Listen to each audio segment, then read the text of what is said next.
बाबा अब्दुल कुद्दूस शहीद मिल्लत का मज़ार सैकड़ों वर्ष पुराना है। आज हमने बहुत सारे लोगों से बातचीत की जिनकी उम्र लगभग 70, 75 और 80 के करीब थी। वो लोग खुद बोल रहे थे कि हमारे आबा व अजदाद यानी उनके पुरखों को भी नहीं पता था कि वो मज़ार कब की है। अखबारों की सुर्खियां कर रही हैं कि 13 साल पहले बने हुए अवैध मज़ार को ढहा दिया गया। जी हाँ, इसी पर हम चर्चा करने के लिए बैठे हुए हैं, क्योंकि मैं आपको बताना चाहता हूं कि बाबा अब्दुल कुद्दूस शहीद मिल्लत का मज़ार सैकड़ों वर्ष पुराना है। इस मज़ार को लेकर कभी कोई विवाद नहीं था। जो भी वहां प्रोग्राम होते थे, उस दौर की जो कमेटी होती थी, बगल में बने हुए पुलिस स्टेशन के ऑफिसर, वहाँ के कांस्टेबल पूरा सपोर्ट करते थे। लेकिन जब 2013 का वक्त आया और 2013 के बाद राजनीतिक हलचलें बढ़ने लगी, लोग वहाँ बैठकर माइलेज लेने लगे। ज़मीनों का विवाद जो थाना और बनाम सादुल्ला नगर के बीच में चला,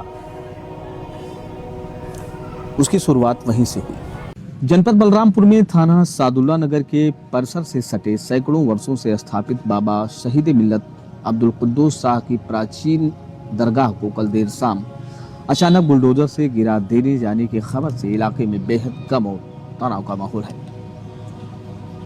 इस मामले में कल जब दैनिक समाचार पत्र राष्ट्रीय सहारा के प्रतिनिधि ने घटना की पुष्टि के लिए पुलिस अधीक्षक के CUG नंबर पर संपर्क किया, तो फोन उठाने वाले अधिकारी ने मजार गिराए जाने के सवाल पर केवल इतना कहा कि मजार अवैध थी और थाने की जमीन पर बनी हुई थी, और फोन काट दिया। आस्थाने को ध्वस्त करने की खबर फैलते ही जो जायरीन या श्रद्धालु हैं, उनमें दुख और शोक की लहर दौड़ गई। इसी बीच क्षेत्र में अटकलों और अफवाहों का बाजार कल से ही गर्म हो गया।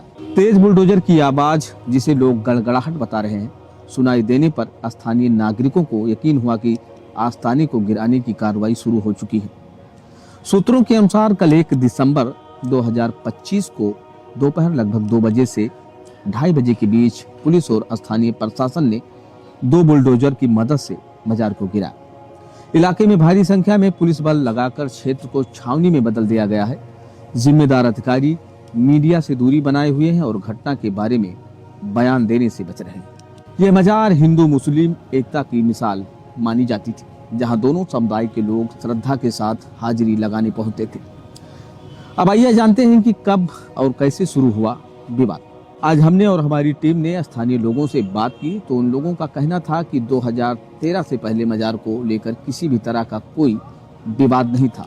मजार पर धार्मिक गतिविधियां, चाहे जलसा हो, कव्वाली हो, सब कुछ सामान्य रूप से संचालित हो रही थी।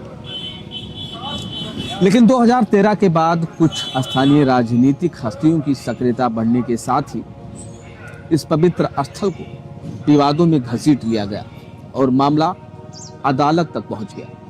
इसके बाद थाना बनाम मजार की कानूनी लड़ाई सुर्खियों में आती गई।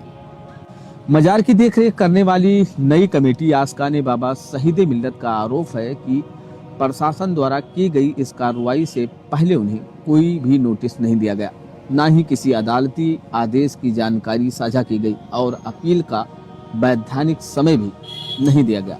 कारी सरफुद्दीन खान हसमती का कहना है कि यदि मजार के विरुद्ध कोई भी आदेश उत्तर प्रदेश राजस्व संहिता की धारा 67 के तहत पारित हुई थी, तो प्रभावित पक्ष को जिलाधिकारी न्यायालय में अपील दाखिल करने के लिए 30 दिन का कानूनी अवसर मिलना चाहिए था।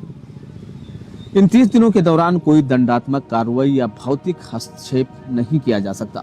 लेकिन इस घटना में अपील का समय दिए बिना ही बुलडोजर की कार्रवाई कर दी गई, जो न्याय के सिद्धांतों और कानूनी प्रक्रिया का उल्लंघन है। इलाके में तनाव, दिलों में दर्द। मजार के गिराए जाने के बाद से स्थानीय निवासियों में गहरी मायूसी है। लोग इसे केवल एक संरचना नहीं, बल्कि सामाजिक सद्भाव और साझा आस्था का प्रतीक मानते थे।